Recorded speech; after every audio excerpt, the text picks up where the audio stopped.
semua justru mengantarkan mereka ke dalam neraka Allah yang panas. Masyaallah muslimin azakumullah. Oleh karenanya, bagi seorang mukmin, khususnya mereka para salafun as-salih ridwanullah alaihim jami'an, ketika selesai melakukan sebuah aktivitas ibadah, khususnya di bulan Ramadan, maka mereka menghabiskan waktu selama 6 bulan untuk merengek, mengemis di hadapan Allah Subhanahu wa taala agar amal saleh yang selama ini mereka kerjakan di bulan Ramadan diterima seluruhnya oleh Allah Subhanahu wa taala. Sehingga bagi mereka diterimanya amal saleh tersebut jauh lebih penting, jauh lebih urgen ketimbang amal saleh itu sendiri yang mereka kerjakan. Sebagaimana disampaikan oleh Sayyidina Ali bin Abi Thalib radhiyallahu taala anhu, la tahtammu liqillatil amal. Jangan kalian sekali-kali terlalu fokus hanya berpikir tentang banyak atau sedikitnya amal yang kalian kerjakan. Wahtammu lil qabul. Fokuslah terhadap diterima atau ditolaknya amal tersebut.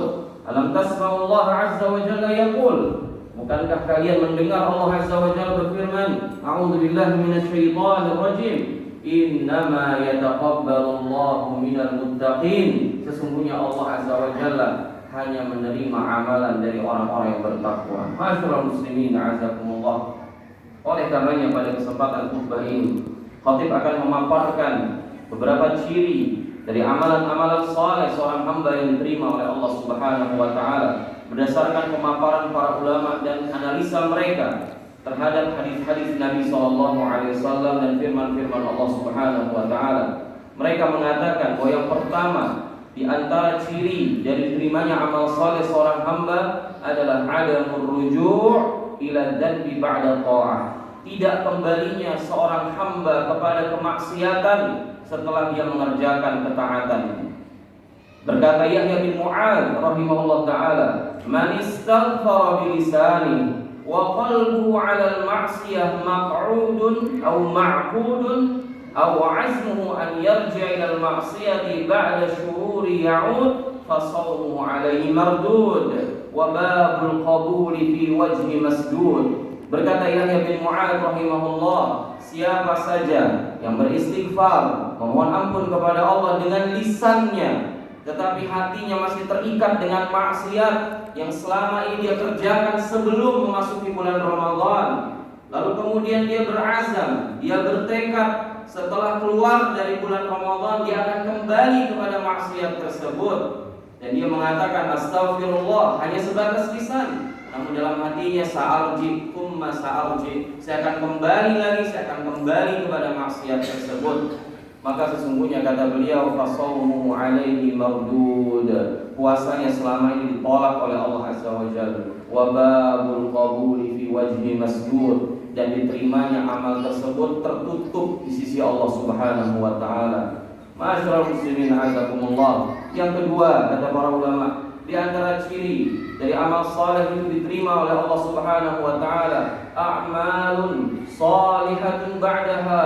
Allah Subhanahu wa taala akan memberikan kepada kita taufik untuk melanjutkan amal saleh dengan amal saleh yang berikutnya. Sebagaimana yang masyhur di antara kaidah yang disampaikan oleh para ulama kita, inna min jazail hasanah al hasanatu ba'daha. Sesungguhnya di antara tanda Allah menerima kebaikan seseorang, maka Allah akan mengganjarnya dengan melakukan kebaikan berikutnya. Di antara bentuk balasan atau ganjaran yang Allah berikan kepada seorang hamba atas amal saleh yang dia kerjakan tersebut, terkadang bukan berupa rizki dari Allah, bukan berarti dilapangkan ekonominya oleh Allah azza wa jalla. Terkadang Allah akan mengganjarnya dengan diberikan taufik untuk mengerjakan ibadah-ibadah dan kebaikan-kebaikan berikutnya. Sehingga ciri ma'asyiral muslimin azakumullah bahwa Allah Subhanahu wa taala menerima kebaikan kita di bulan Ramadan adalah kebaikan itu akan terus bersemi di bulan-bulan berikutnya.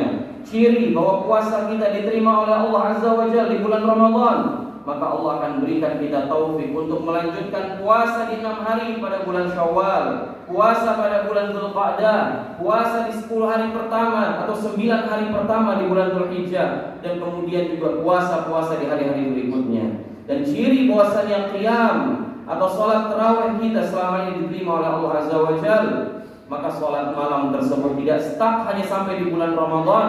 Allah berikan kepada kita taufik untuk senantiasa istiqamah mempertahankan tren sholat malam tersebut di luar bulan Ramadan, meskipun dari sisi kualitas ataupun kuantitasnya tidak sebaik pada bulan Ramadan, akan tetapi yang Allah nilai adalah keistiqomahannya tersebut. Bukankah Nabi kita SAW menyampaikan, ahabbul a'mali ilallahi adwamuha wa in qal, amal yang paling dicintai Allah Azza wa Jalla adalah amal yang paling dawam, amal yang paling eksis, amal yang paling istiqamah meskipun dia sedikit. Ma'asyiral muslimin azakumullah. Yang ketiga yang disampaikan oleh para ulama kita dari ciri bahwa amal tersebut diterima oleh Allah Subhanahu wa taala, al-wajal min adami qabulil amal.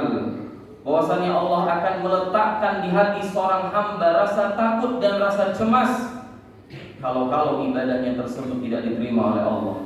Seorang mukmin sebetapa kuat dan sungguh-sungguhnya dia di dalam beramal saleh, dalam mendekatkan dirinya kepada Allah bi anwa'il ibadah, dengan berbagai macam ibadah yang disyariatkan Allah Azza wa Jalla kepadanya, maka tetap saja dia merasa khawatir, dia merasa cemas kalau Allah Subhanahu wa taala tidak menerima ibadahnya tersebut. Ketika turun firman Allah Subhanahu wa taala ayat ke-60 dari surah Al-Mu'minun, dan ayat ini menjelaskan di antara karakteristik orang yang beriman. Allah Subhanahu wa taala berfirman, a'udzu billahi minasyaitonir rajim, walladzina yu'tuna ma atau wa qulubuhum wajilah. Dan orang-orang yang mempersembahkan apa yang telah mereka persembahkan dalam keadaan hati mereka takut kepada Allah Azza wa Jalla. Ummul Mukminin Ibunda Aisyah radhiyallahu taala anha bertanya kepada Nabi sallallahu alaihi wasallam, "Ya Rasulullah, apakah yang dimaksud orang-orang ini adalah mereka yang yashrabul khamar? Apakah mereka di ayat ini yang dibicarakan mereka yang pecandu khamar, wa yazni, dia yang pezina, dia yang meninggalkan salat, dia melakukan berbagai macam tindak perbuatan maksiat?" Karena sebagaimana kita tahu jemaah, bahwasanya orang yang hatinya masih bening, masih bersih, ketika dia terjerumus pada perbuatan maksiat, maka akan ada perasaan merasa bersalah, akan ada perasaan takut dia akan bertemu dengan Rabb-nya membawa perbuatan dosanya tersebut. Ini logika yang dibawa oleh semua pelaku maksiat.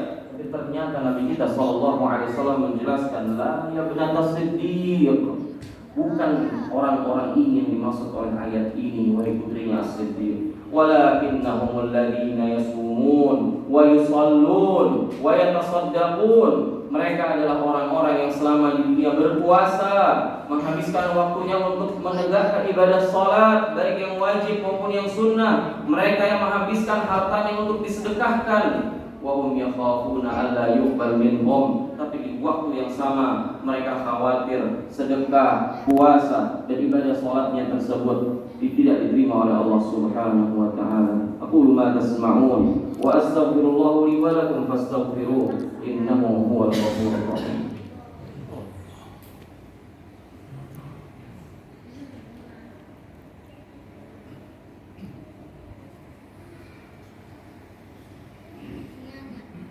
Alhamdulillah wa kafa, wassalatu wassalamu ala abdihi al-mustafa wa ala alihi ahli as-sidqi wal wafa. Fa ya ayyuhal muslimun, usikum wa nafsi bi taqwallahi wa ta'atihi faqad faza al-muttaqun.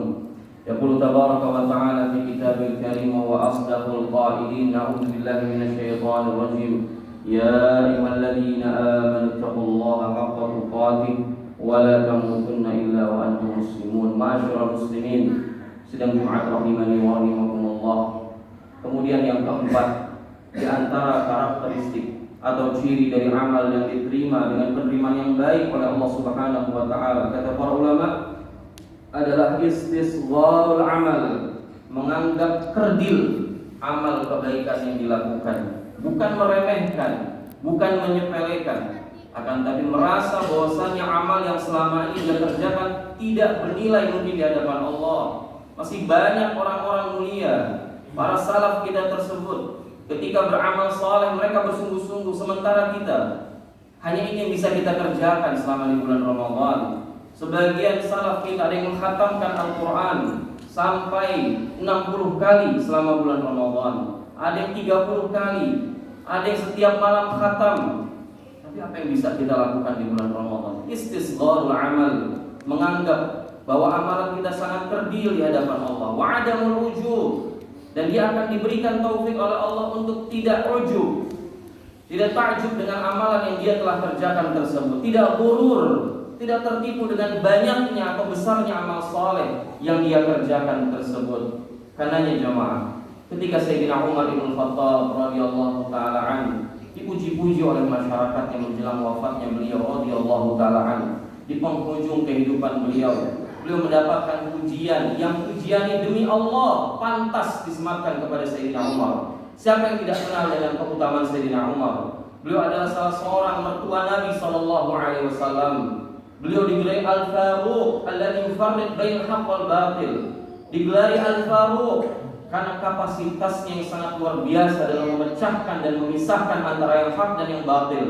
Di tangan beliau dengan izin Allah Subhanahu wa taala, peradaban Romawi dan Persia tutup di tangan kaum muslimin. Karyanya luar biasa. Baitul Mal luar biasa pada saat itu, mengalir dana yang sangat deras kepada Baitul Mal kaum muslimin pada saat itu. Kesejahteraan hampir merata pada masa beliau, dan beliau dipuji dengan pujian yang sangat luar biasa oleh masyarakatnya. Tapi apa kata beliau radhiyallahu ta'ala, wadittu anni najautu minha kafafan la li wa la alayya. Kata Umar, aku hanya berharap ketika aku mati berpisah dengan dunia ini, aku berjumpa dengan Allah Subhanahu wa taala, tidak membawa dosa, tidak membawa pahala, remis, draw, sebagaimana ketika aku dilahirkan oleh ibuku dulu. Tidak menyebut-nyebut kebaikannya. Ini masjid aku yang membuatnya, aku wakifnya. Ini amal soleh, aku inisiatornya. La jemaah, istisgharul amal. Amalan kita gak ada apa-apanya di hadapan Allah Azza wa Jalla. Ini diantara ciri ketika Allah Subhanahu wa ta'ala menerima amal soleh seorang hamba, menganggap kerdil semua perbuatan baik yang dikerjakan, karena dia tahu bahwa amalan tersebut belum tentu ikhlas, amalan tersebut belum tentu sesuai tuntunan Nabi SAW, amalan tersebut tidak lebih hebat dari apa yang pernah diperbuat oleh generasi terbaik pada saat itu. Oleh seorang hamba yang diterima amal soleh oleh Allah Subhanahu wa ta'ala akan selalu menganggap kerdil dan selalu menambah kebaikan demi kebaikannya. Seseorang yang diberikan taufik oleh Allah untuk mendapatkan momentum ibadah pada Lailatul Qadar, maka dia akan bersemangat untuk mendapatkan Lailatul Qadar di kesempatan berikutnya, di tahun berikutnya, di tahun berikutnya, dan tidak pernah merasa puas sama sekali dengan pencapaian-pencapaian yang di Ramadan tahun-tahun sebelumnya. Mudah-mudahan khutbah singkat ini bermanfaat untuk kita semua sebagai sarana evaluasi dan sebagai bentuk perenungan atas apa yang telah kita perbuat selama di bulan Ramadan. Kita berharap kepada Allah Azza wa Jalla tentunya Allah menerima semua amal saleh kita tanpa terkecuali. Innallaha wa malaikatahu yusholluna 'alan nabi ya ayyuhalladzina amanu shallu 'alaihi wa sallimu taslima. Allahumma shalli 'ala Muhammad wa 'ala ali Muhammad kama shallaita 'ala Ibrahim wa 'ala ali Ibrahim wa barik 'ala Muhammad wa 'ala ali Muhammad kama barakta 'ala Ibrahim wa 'ala ali Ibrahim innaka Hamidum Majid. Allahumma ighfir lil muslimina wal muslimat wal mu'minina wal mu'minat al ahya'i minhum wal amwat innaka qaribun mujibud da'wat ya qadiyal hajat. اللهم اعز الاسلام والمسلمين واذل الشرك والمشركين واهلك الكفرة والظالمين وانصر عبادك الموحدين. اللهم انصر اخواننا المسلمين المستضعفين في كل مكان اعدائك اعداء الدين من اليهود والنصارى والمشركين والكافرين ومن عاونهم. ربنا تقبل منا صلاتنا وصيامنا وقيامنا وخشوعنا وتضرعنا وسائر أعمالنا الصالحة يا أرحم الراحمين. اللهم تقبل منا إنك أنت السميع العليم وتب علينا إنك أنت التواب الرحيم. ربنا آتنا في الدنيا حسنة وفي الآخرة حسنة وقنا عذاب النار وادخلنا الجنة مع الأبرار يا عزيز يا غفار يا رب العالمين. عباد الله إن الله يأمر بالعدل والإحسان وإيتاء ذي القربى وينهى عن الفحشاء والمنكر والبغي يعظكم لعلكم تذكرون فاذكروا الله العظيم يذكركم واشكروه على نعمه يزدكم ولذكر الله أكبر أقيموا الصلاة